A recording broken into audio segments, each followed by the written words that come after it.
Ladies and gentlemen, we're back. We're finally back for the Upshift podcast.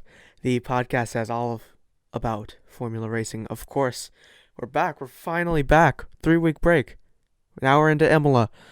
Finally. And by the way, I have to say, I'm sorry guys, I didn't do a qualifying breakdown. I really should have. But I forgot. I'll be honest. I completely forgot.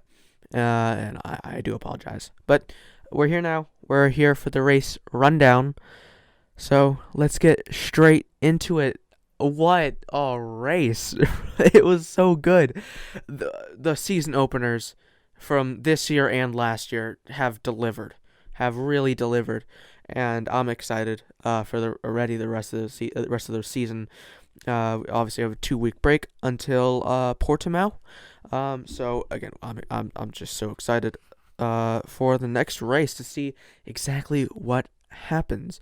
But let's get straight into it. Before we even went racing, we already had 2 weird incidents with Alonso going into the barriers, and Aston Martin failing to will be a car. The brakes on Lance Stroll apparently melted or something like that, or like caught on fire in some way. They broke essentially. And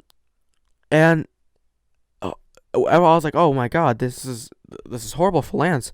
But then Seb comes back on the radio saying that he has a problem with, I believe, his brakes, and then he also had a I believe PU engine, some sort of, I don't know anything about the engines, like a PU issue. So Aston Martin need to pick up the pieces. Like, what happened? This has happened immediately when Checo left. How did they already fall this far down? It's unbelievable. And I'm going to pull up the constructor standings for you. But before that, let's just talk about the race before we get actually into it. I have some notes here.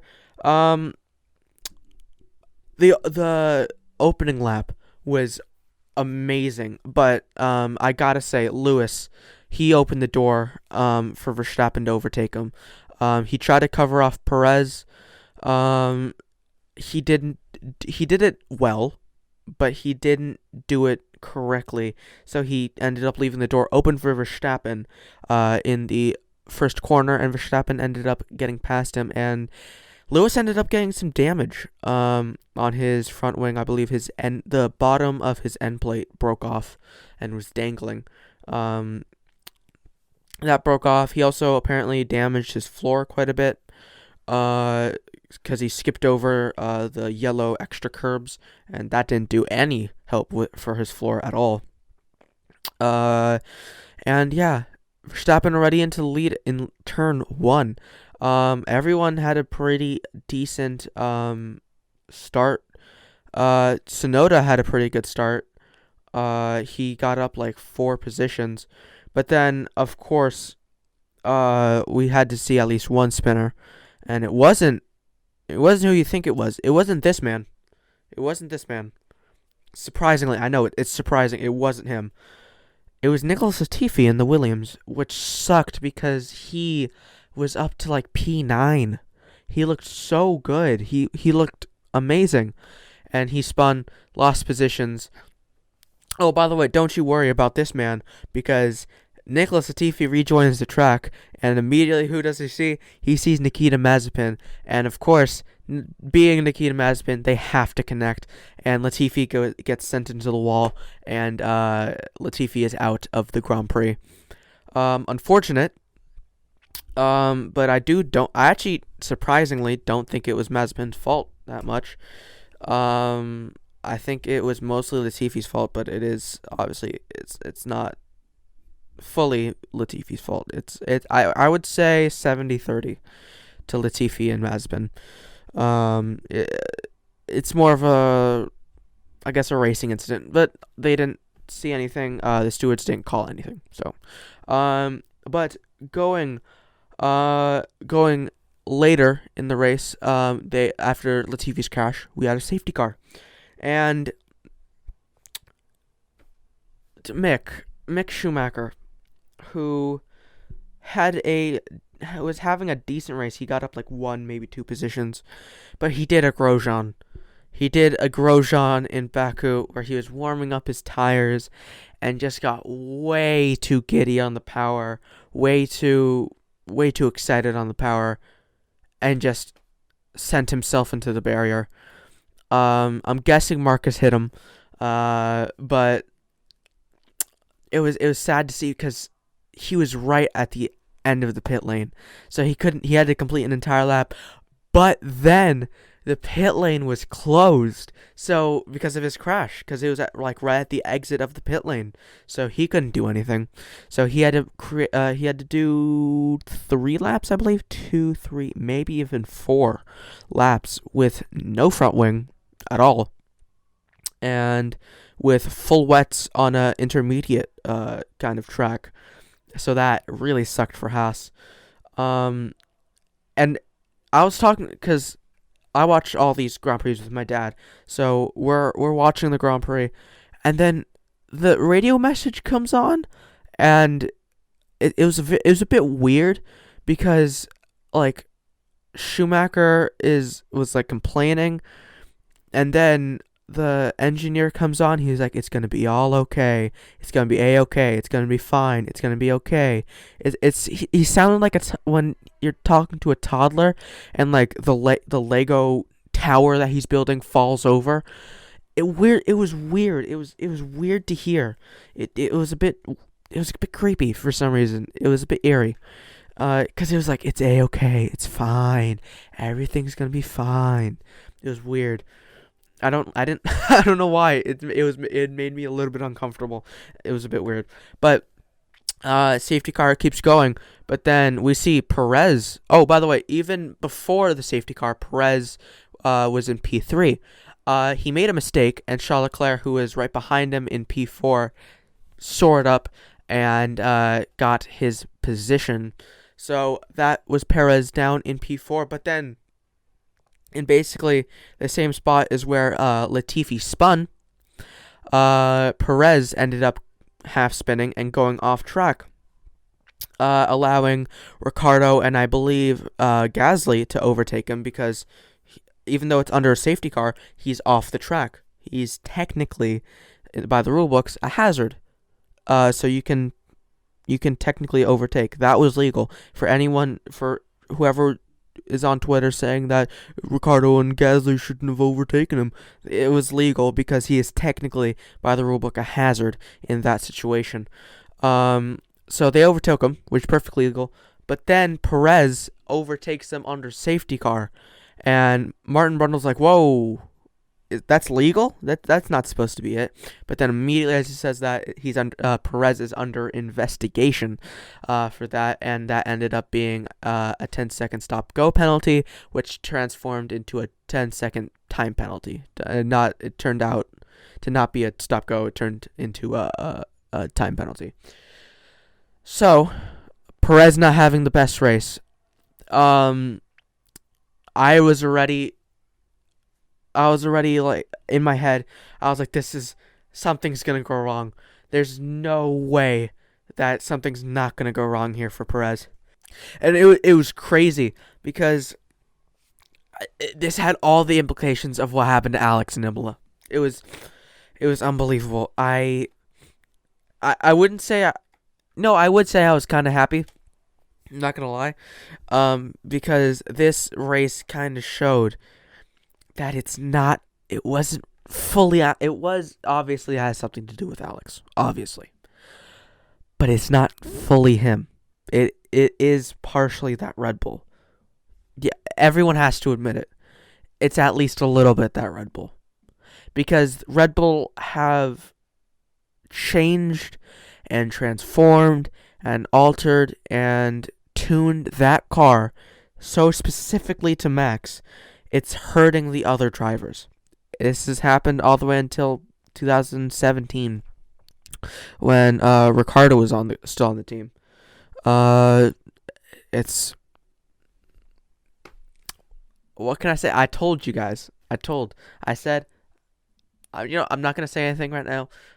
I'm gonna wait till the season ends. But yeah, I'm just saying. But yeah, he didn't have a great race, but it might get a little bit worse. On the safety car restart, Lando Norris. What a restart from him! Amazing restart. He got, I believe, Stroll in the exit of the final corner. Believe it. I think it's called Agua Minerale. I don't remember. I haven't memorized Imola yet. But he overtook him in the exit of the last corner. And then I believe he overtook, Ocon, possibly. And then he was about to overtake Gasly, but Gasly got ahead of him into T1, to the first chicane. But he almost got 3 people in one straight. It was a very, very good start from Lando Norris, and this whole weekend was up and down for Lando. Down in practice, kind of struggling. Both McLarens were struggling in practice, not finding any pace really. And then up in qualifying, where he was like, "Oh my God, he's like in a lap where he could have been on pole." Then to have that lap deleted because of track limits, and then to have it was a very up and down weekend for him. But we will get back to him obviously later. But let's talk about the man he almost overtook, Pierre Gasly. AlphaTauri, why? Why did you keep him on the strategy he was? It was so painful to see, because I'm in a fantasy league, obviously, for F1, and I turboed Gasly, which, if you don't know what that means, it means double points. And this was so painful to watch, because he's struggling on the tires, and it's so clear. I'm pretty sure Martin Brundle said that everyone behind him lost 8 seconds. 8 seconds behind one car. 8 seconds. That's how slow he was on the full wets. Again, it's an intermediate track. For people who don't know what I'm talking about, essentially there's basically 3 kind of tires. All right, there's slicks, which is full dry. That's the soft, medium, and hard. Those are the slick compounds. The wet compound is basically your road car tires. The tires you'll find on a Renault Clio or a Toyota Prius, like that. Intermediates is kind of the in between, between those two, and it was an intermediate track. It was an intermediate track, and they had him on wets for 15 laps. And everyone who was on the wets already boxed and was already off the tires because they knew it was a horrible strategy. But AlphaTauri kept him on the full wets for such a long time, and it's like, why? Why did you have him on it for that long? Why did you have it? It was so painful to see, because he just flew all the way down to like P. He went from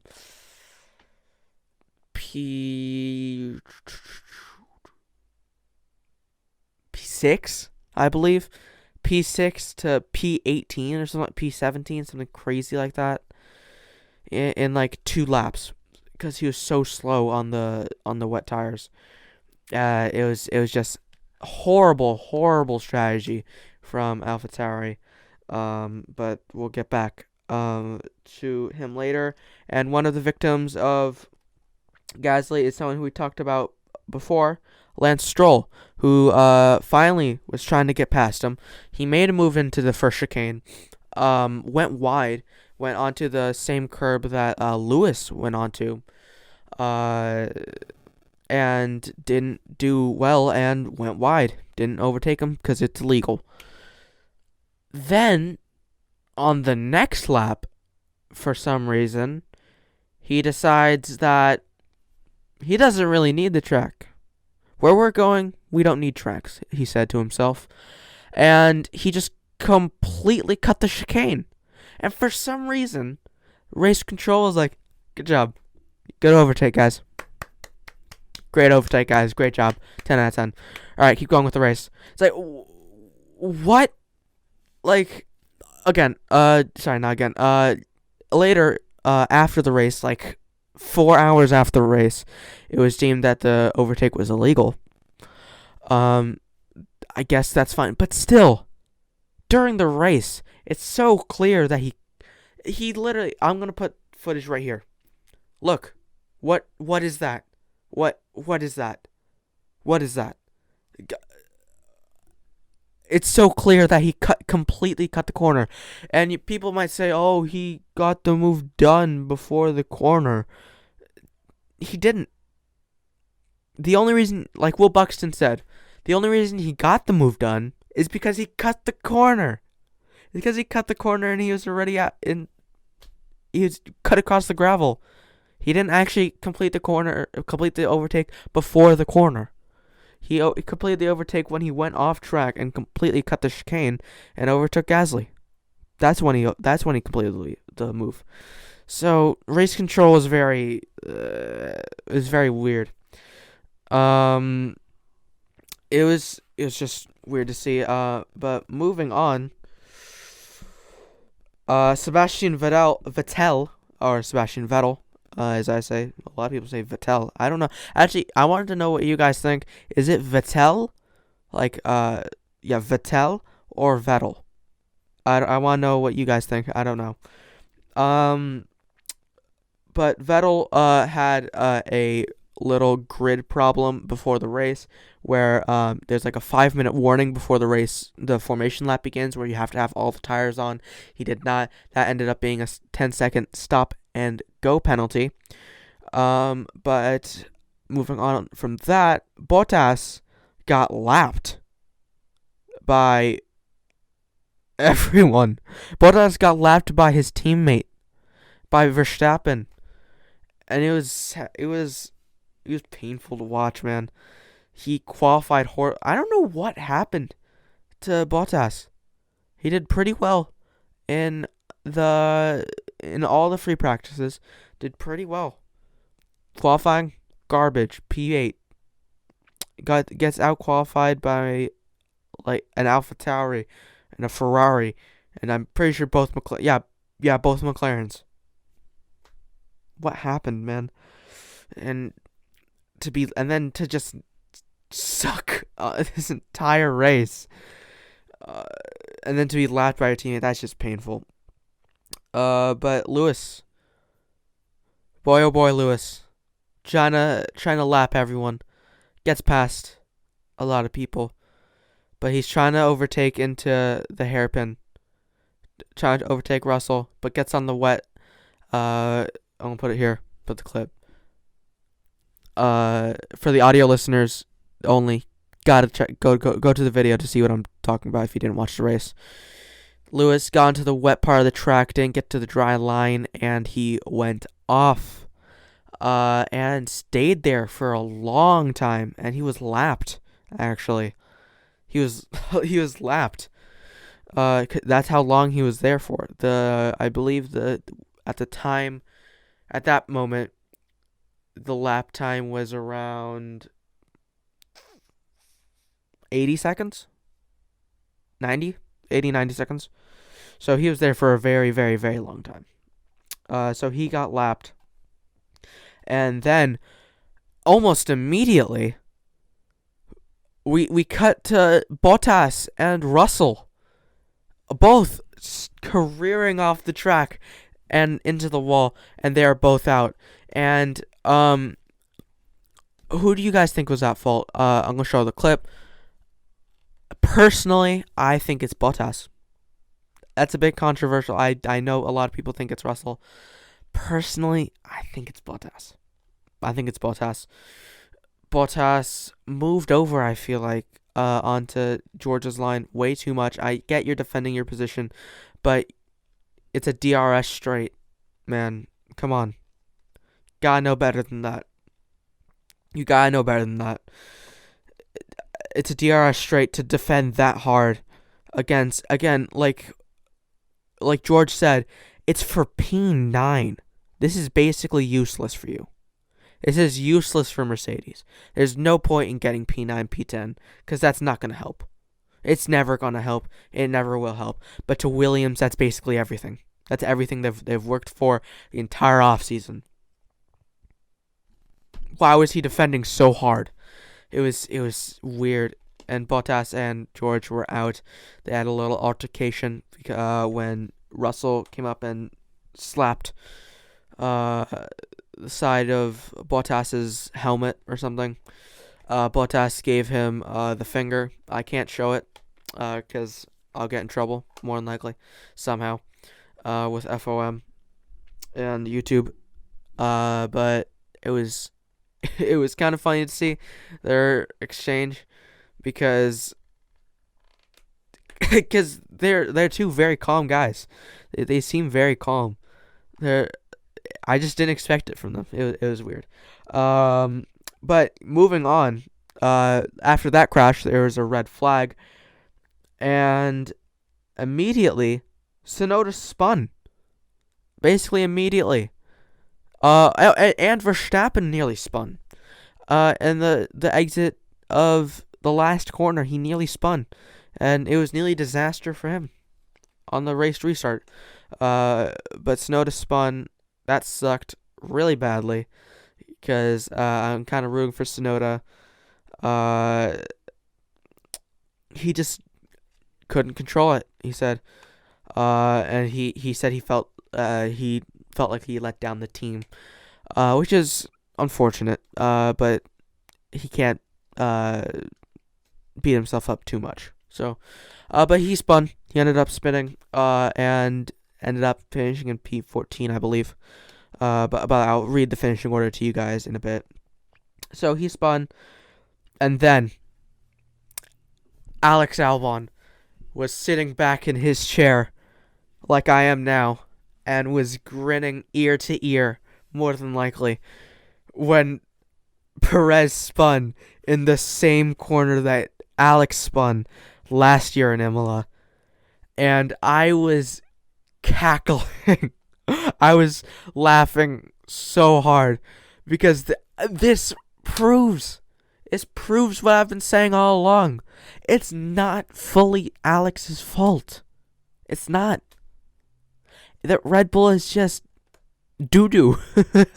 It's just bad, man, for the other drivers. It's so tuned to Max. It's just bad for the other drivers. And it was disappointing to see because Perez was having a pretty decent race. And he was fighting for the podium. So, just sucked, and he ended up not finishing in the points. Hamilton's charge through the field was absolutely amazing. His battle with Lando, Sainz, and Charles Leclerc. That was a very cool battle.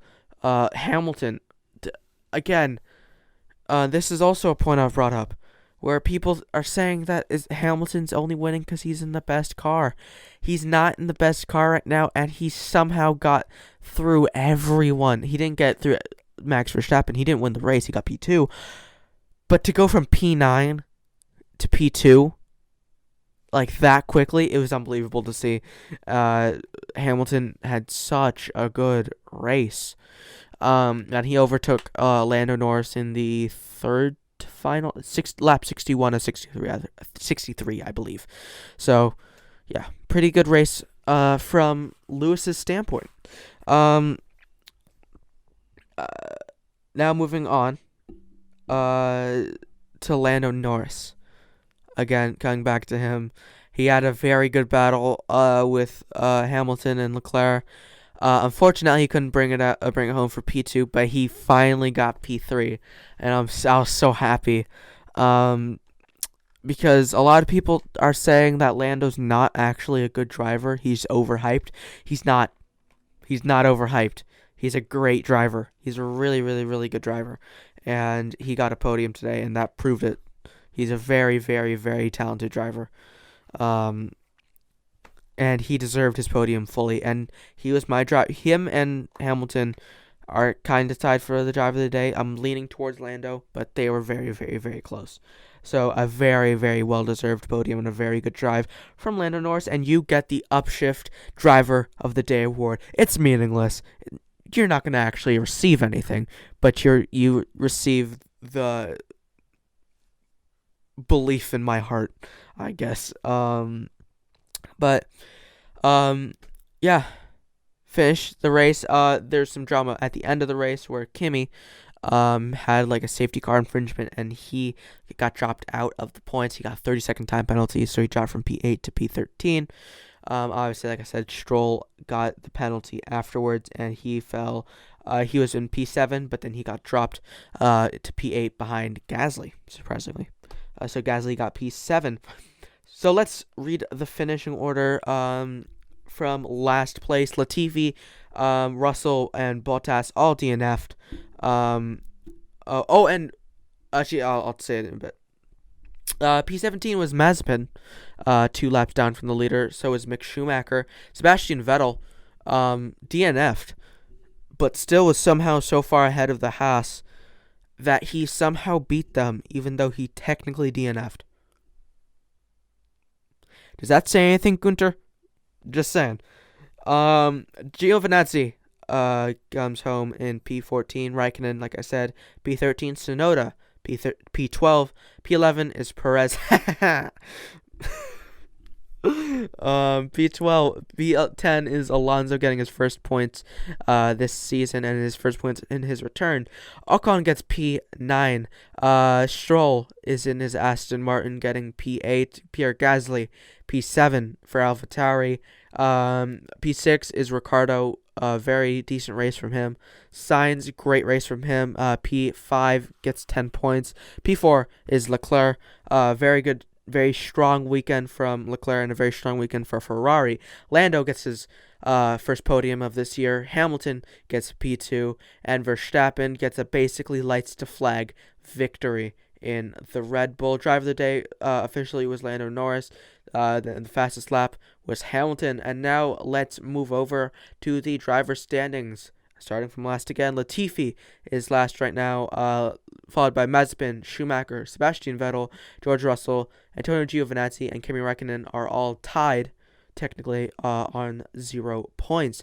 Fernando Alonso scores his first points, like I said, this week, and so did Esteban Ocon. Fernando Alonso and Esteban Ocon are 12 and 13. Tsunoda down in P11. He has 2 points. Pierre Gasly, 6 points in P10. Lance Stroll did a pretty... Wait. Okay, that's a bit of a glitch. Sorry, Lance Stroll is P10.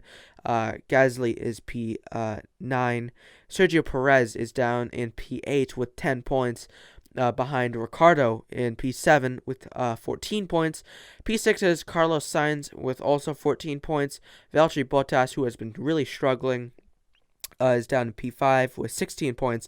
Leclerc with 20 points is in P4. Lando Norris with 27 points, in the McLaren. P3 for him. P2 is Verstappen, only by 1 point though, under Lewis Hamilton, who's like his number is on 44 points and in the championship lead. Good job, Hamilton. And I, by the way, asked you guys on Instagram to ask me some questions about the race.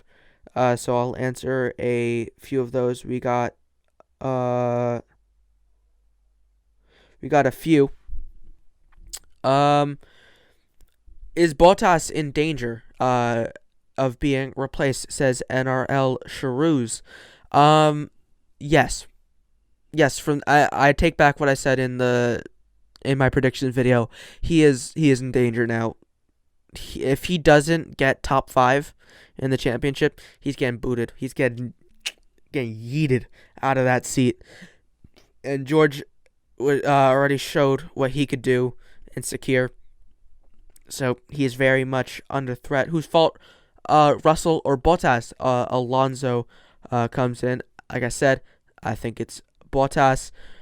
Denim Sweatpants says, Ferrari have picked up a lot of speed. Do you think this will ever come out as a win? And that's the last question, by the way. Yes and no. Let me explain. I think that the drivers have the talent to uh to win a race. Do they do I think the car is very competitive this year. It's way more competitive than the SF 1000. I think they have the pace to challenge for podiums, but they need a race like Austria of last year to win. So technically, I do think that they can win a race. I think they could possibly challenge for a race, but on a very rare occasion.